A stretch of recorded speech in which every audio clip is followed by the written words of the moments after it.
Hey friends, I hope your week is off to a great start. Today I'm going to share with you my recipe for grab-and-go breakfast sandwiches. So whether you're trying to eat more healthfully or just save money, having breakfast at home is a great way to accomplish that goal.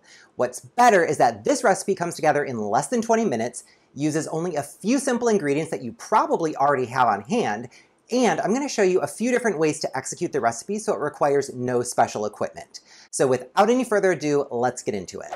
So like all great breakfast sandwiches, this recipe starts with eggs. So I've got 1.5 dozen eggs here. We're gonna be making 9 breakfast sandwiches that will have 2 eggs each. To these eggs, I'm gonna add about 3 tablespoons of heavy cream. Now, this is completely optional. You can use milk, you can use water, you can skip this step entirely. I find that since we're baking the eggs, adding a little bit of kind of something fatty like cream or like a whole milk just makes the end result a little bit more tender and a little fluffier. But again, entirely up to you. Do this however you want. So this is looking homogeneous. Now I'm going to go ahead and crack in a generous amount of black pepper. And I'm going to do a couple pinches of kosher salt. So these eggs are ready to go. I'm going to set them aside for a second and we'll move on to the next step. Before we do anything, you want to prep your baking trays. So I'm going to show you 2 different ways to do this. First, I'm using an 11 by 17 baking tray, and we're just going to grease the bottom of this with butter. I've got about a tablespoon of butter here. I don't think I'm going to need the full amount though. All right, and then here I've got a muffin top pan. So again, just greasing the inside of these with a little bit of butter. So these are all greased up and ready to go. So I'm going to show you 3 different variations on this recipe, but you can adjust this to whatever your tastes are. So my first version is baby spinach. So I've just got a ton of baby spinach, really kind of coarsely chopped here. Next, I've got water sauteed mushrooms. So these are the same mushrooms that I made in my meal prep video.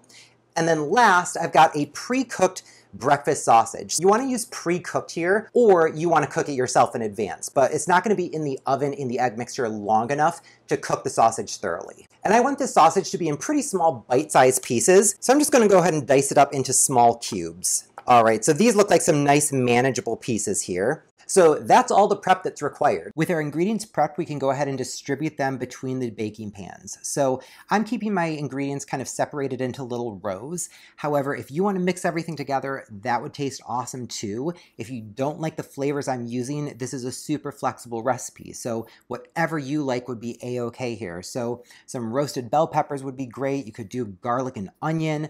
Really, the world's kind of your oyster when it comes to flavor here. You'll notice that the spinach is just chopped raw spinach. I tested this with sauteed spinach and raw spinach. The end result was about the same, so save yourself a step and just use raw spinach. We've got the trays ready to go, and so now we can just finish this off. When filling the muffin top pan, you want to get each cavity kind of filled to the same level. This is a little bit hard to judge because each of the filling components, spinach, mushroom, sausage, take up a different amount of space, but you want to fill the egg mixture right up to the rim inside. The eggs are going to expand during baking, so don't go all the way to the top though.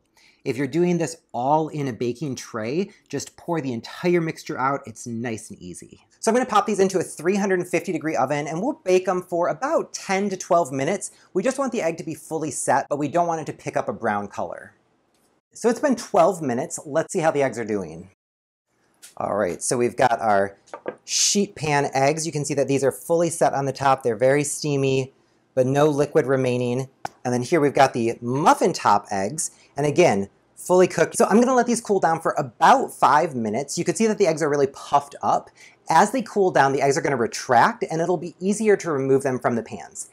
All right, so the eggs have been cooling for about 5 minutes. You can see they did retract a bit as they cooled, and now they're much easier to remove from the pan. And then these egg discs just pop right out too. So I've got a bunch of different bread options here. I personally am a big fan of square eggs on square bread. And for bagels, bagel thins, English muffins, I like round eggs. The final ingredient for assembly is cheese, and I like to use these ultra thin slices. So you can see that the disc of egg cooked in the muffin top pan fits perfectly on my bagel thin. But if you don't have a muffin top pan and you don't want to buy one, you can use a round cookie cutter. So this is about a 3.5-inch cutter. So whatever size cutter fits on your bagel is perfect.